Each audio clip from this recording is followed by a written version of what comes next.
মানে আমি তো অনেক আগেই প্রেমে পড়েছি। বিতর্কে আবারও সরগরম ইউটিউব চ্যানেল প্র্যাঙ্কিং।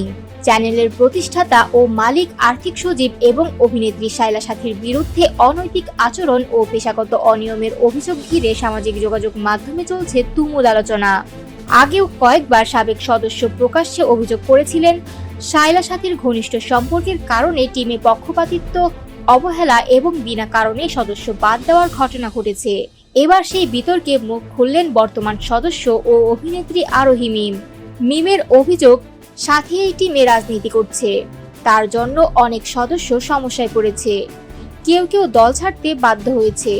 1 বছর ধরে সে আমার বিরুদ্ধে ষড়যন্ত্র চালাচ্ছে। আমি সাথীর রাজনৈতিক খেলার শিকার, যা সামাজিক যোগাযোগ মাধ্যমে দেখা যাচ্ছে সবই সত্যি। তিনি আরো বলেন, সাথীর কারণে অনেকের রিজিক বন্ধ হয়েছে। আমি এখনো টিমে আছি, তাই ভেতরের বিষয় জানি। সে আমাকে বের করে দেওয়ার চেষ্টাও করেছে, কিন্তু পারছে না। আমার অবস্থান এমন নয় যে সহজে সরানো যাবে। মিম প্রশ্ন তোলেন, সাথী তার মতো কাজ করবে, আমি আমার মতো করব, তাহলে কার জায়গা কে নিতে আসবে? দোষ করে সে আবার সোশ্যাল মিডিয়ায় স্ট্যাটাস দিয়ে ভিকটিম সাজার চেষ্টা করে।